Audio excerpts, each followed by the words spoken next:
Steve, what did you make of the appearance of John Kasich, among other Republicans and former Republicans, at the virtual Democratic Convention night one?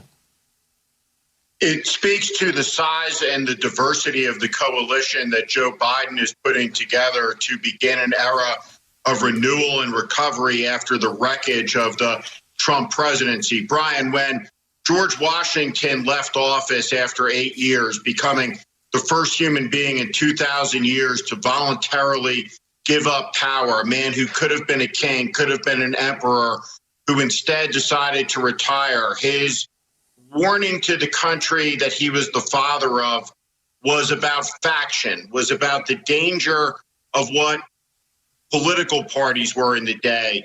He worried about the subordination of national interest to parochial interest, to partisan interest. And that's what we have today as we gather to watch the Democratic National Convention, this quadrennial gathering of the oldest political party in the world. The Republican Party is the third oldest in the world. We've come to this moment in American life where we only have one political party in this country that is fidelitous to democracy, to small L liberal democratic values, to small R republicanism. The other political party, the one that John Kasich has spent his life in, has become an autocratic party.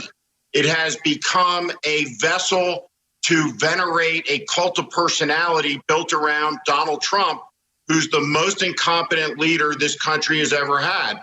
So John Kasich and Meg Whitman and the other Republicans today stood up and they said, our country is more important to us than our vestigial attachments to our former political party.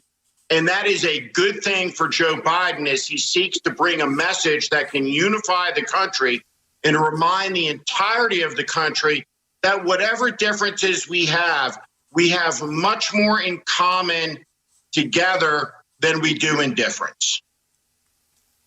Steve, the president is going after no less an American institution than the constitutionally enshrined post office. As we have this conversation, they are going after the post office and the delivery of U.S. mail, a sacred trust, a right of citizenship, is being slowed down. You have talked often about the dissolution of trust in our national traditions, and we've talked about trust in our elections. The president said today, if he loses, it means the election is rigged.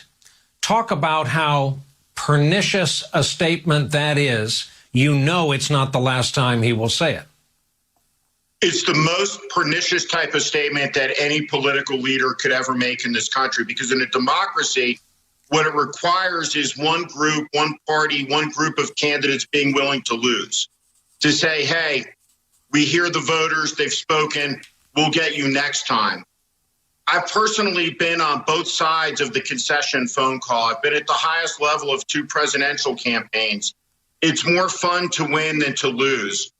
But I remember being with John McCain as we placed the phone call to Barack Obama, the president-elect, and the first person who mattered in America that addressed Barack Obama, the Illinois junior senator, as Mr. President-elect, was John McCain.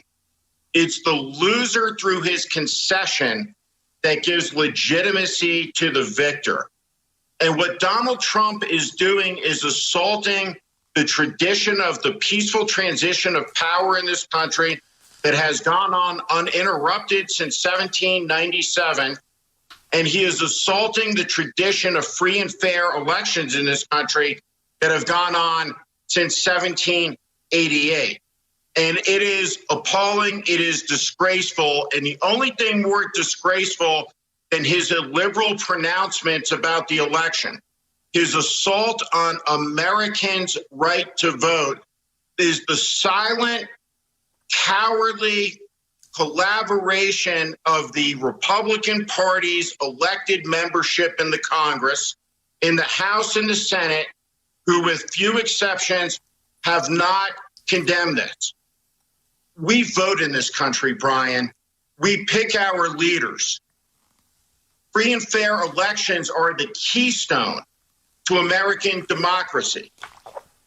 We are a government of the people, by the people, for the people, and it is an emergency in the United States of America when the President of the United States is no longer faithful to that core idea, that we settle our differences peacefully in elections. And nobody should have any doubt about this. If Donald Trump could lock up his political opponents, would he? He would. We know that. If he could shutter newspapers and close down broadcast networks who were critical of him, would he? He would. This is an autocratic personality who is assaulting all of our institutions and our most fundamental democratic traditions for the purposes of retaining political power. He is losing the election because he is the most incompetent and inept leader this country has ever had. He has turned the most scientifically advanced nation in the world to the epicenter of coronavirus death and suffering. We have a shattered economy. Everywhere we look across the country, we see division and broken dreams. And Donald Trump knows his only hope of victory is to try to steal an election. And you think from Lexington and Concord, the shot heard round the world, to the beaches of Normandy, to the Edmund Pettus Bridge, this generation of Americans was given an inheritance. And that inheritance was paid for in blood by American patriots through our long history. And that's what Donald Trump is assaulting and attacking with his illiberal, undemocratic statements, talking about upending the free and fair election process in this country. Steve Schmidt, thank you very much for being a part of our broadcast tonight, as always.